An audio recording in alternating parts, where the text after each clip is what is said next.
The air felt heavy, like a storm was brewing, even though the sun blazed high in the sky. It was one of those afternoons that seemed deceptively calm, where life moved at a predictable rhythm until something unexpected shattered the peace. On the corner of Maple and Fifth, a young girl named Tasha was walking home from her school's basketball practice. Her sneakers scuffed against the pavement as she hummed a tune, her backpack slung loosely over one shoulder.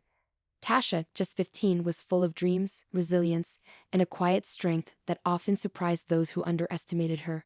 But today, her asthma was acting up, and her breaths came in shallow bursts as the heat pressed down on her. Tasha reached into her backpack to grab her inhaler, her fingers fumbling as she felt the tightening in her chest. A quick puff would set her right. She was used to managing these moments. But before she could take a breath, she heard the sharp screech of a police car pulling up alongside her. "Hey you," a voice barked, abrupt and commanding. Tasha turned, her heart skipping a beat as she saw a tall officer stepping out of the car. His uniform gleamed under the sun, his mirrored sunglasses reflecting her startled face back at her. Officer Bradley was his name, though everyone in the neighborhood simply referred to him as the tough cop. He was known for his brash attitude and heavy-handed approach, and his presence often brought more tension than reassurance. Tasha paused, clutching her backpack tighter. "Yes, sir," she asked, her voice steady despite the unease creeping into her chest. "What are you doing out here?" Bradley demanded, his tone sharp and condescending. "I'm just walking home from school," she replied, gesturing to her backpack. Her breaths were becoming more labored, and she instinctively reached for her inhaler again. "Let me see that," Bradley said, nodding toward her bag. Without waiting for her consent, he snatched it from her hands and began rifling through it. "Wait, that's mine," Tasha protested, trying to keep her tone respectful yet firm. Bradley ignored her, his hand pulling out the small, life-saving device. "What's this?" he asked, holding up the inhaler with a mocking smirk. "It's my inhaler," Tasha said, her voice strained now as the panic began to set in. Bradley chuckled, shaking his head as if her answer amused him. "Looks like something else to me," he said, pocketing the inhaler. "We had reports of suspicious activity in the area, and you fit the description." Tasha's eyes widened. "What? I didn't do anything," she exclaimed, her voice rising with both fear and disbelief. "Relax," Bradley said dismissively, leaning against the hood of his car. "We'll sort this out downtown." Her breaths were now coming in short, ragged gasps, her lungs fighting against the suffocating weight of the situation. "Please," she said, her voice trembling, "I need my inhaler. I have asthma." But Bradley didn't seem to care. Instead he laughed again, a sound cold and devoid of empathy. "Asthma, huh? Sure you do," he said sarcastically, turning his attention to something on his radio. Tasha's vision blurred as her chest tightened further. She felt a wave of helplessness wash over her. How had this escalated so quickly? All she wanted was to get home. What Bradley didn't know, what he couldn't have known, was that Tasha wasn't just any girl. Her father, Captain David Thompson, was a respected officer in the same police department, a man known for his integrity and unyielding sense of justice. Captain Thompson wasn't the kind of man to let something like this slide. As the scene unfolded on that street corner, the universe seemed to hold its breath. Tasha's grip on consciousness wavered, her strength fading fast. Bradley was oblivious to the storm he had just unleashed, a storm that would shake the very foundation of his career. But for now, the only sound was Tasha's desperate gasps for air, the faint hum of the police car's engine, and the quiet tension crackling in the summer heat. What would happen when her father found out? How far would he go to protect his daughter and seek justice for her? And would Bradley realize too late the grave mistake he had made? Tasha's world grew hazy as her chest tightened further, her breaths shallow and desperate. She could feel the heat radiating from the asphalt beneath her feet and the oppressive weight of the situation pressing on her like a vice. Bradley stood nearby, still fiddling with his radio, completely indifferent to her struggle. Her vision swam, and she clutched at the hood of the police car for support. Meanwhile, just a few miles away, Captain David Thompson sat in his modest office at the police station. Known for his calm demeanor and firm sense of right and wrong, he had spent decades earning the respect of his colleagues and the community. His reputation as a fair and compassionate leader wasn't just something he carried with pride. It was the foundation of his career. David had always told Tasha to hold her head high, to be brave in the face of adversity, and to trust that the system he served would protect her. But today, as he glanced at the family photo on his desk, one of him, Tasha, and her late mother, he felt a flicker of unease. His phone buzzed, interrupting his thoughts. It was a text from one of his colleagues, Officer Peterson. "David, you need to see this." Attached to the message was a shaky cell phone video.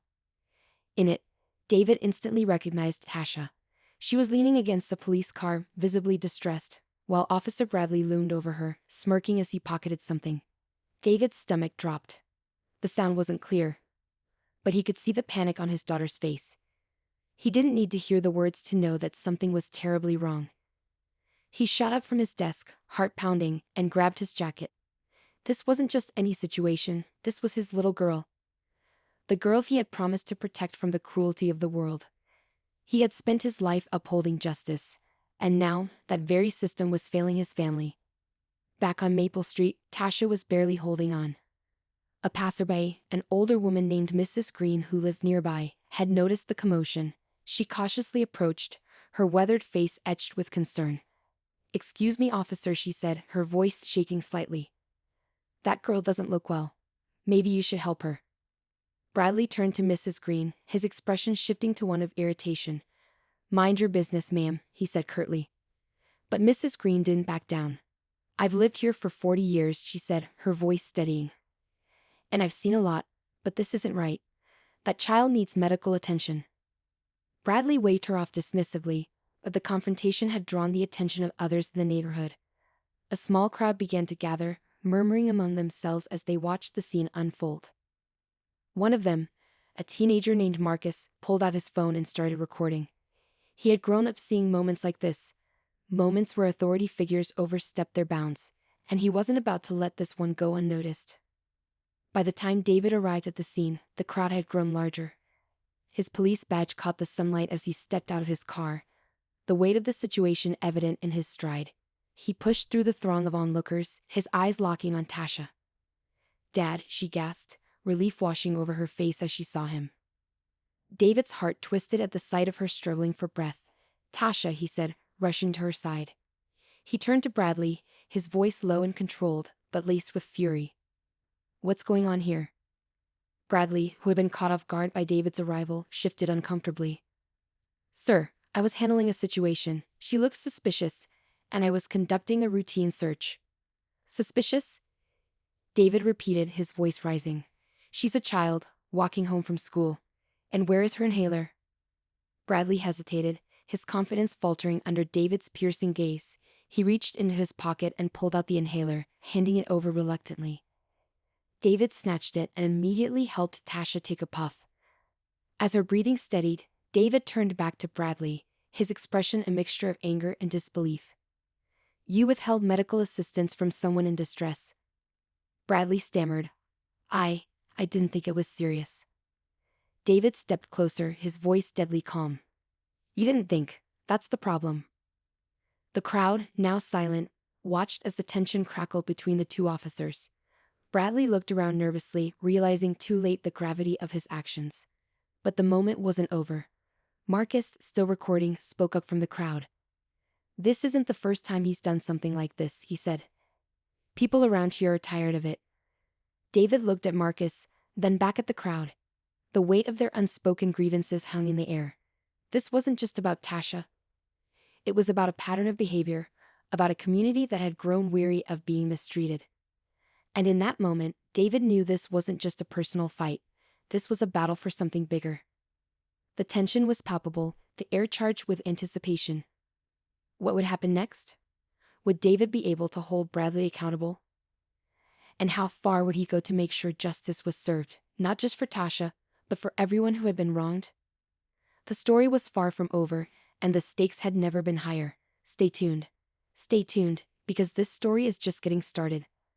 The weight of the moment hung in the air as Captain David Thompson stood before Officer Bradley, the crowd watching in stunned silence.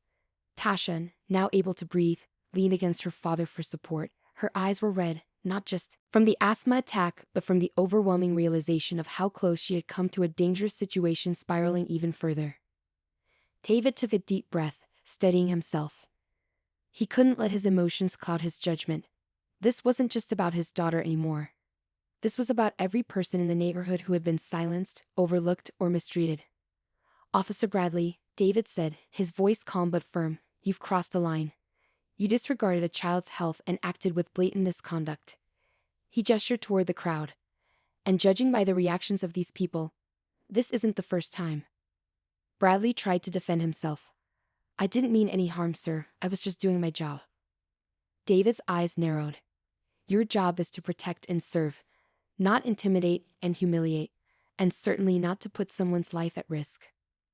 The crowd murmured in agreement, their voices growing louder as they shared their own stories of encounters with Bradley.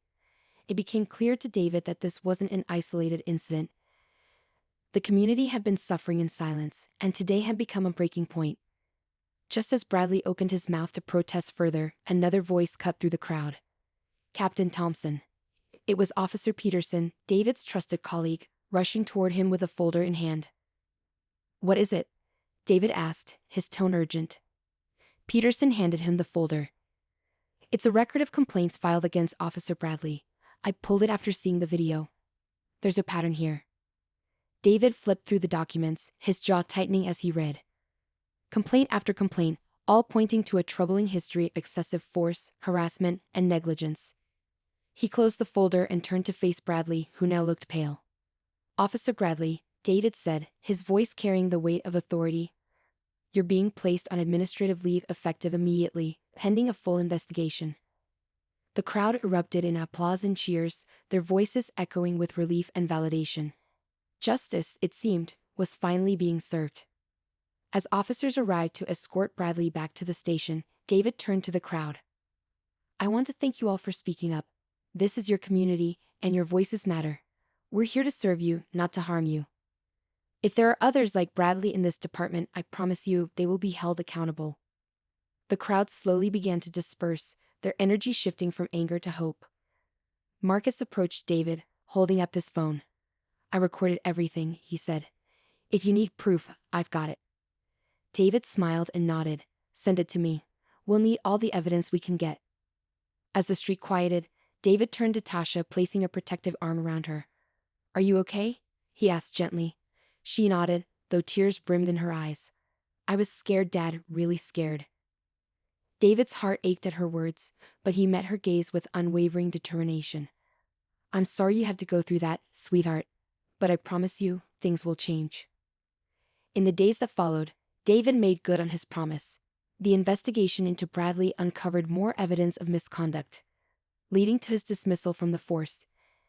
David also worked with the community to establish better accountability within the department, ensuring that officers like Bradley could no longer abuse their power. Tasha, too, found a renewed sense of strength. She began speaking out about her experience, using her voice to inspire others to stand up for what was right. Her father's unwavering support gave her the confidence to face the world with her head held high.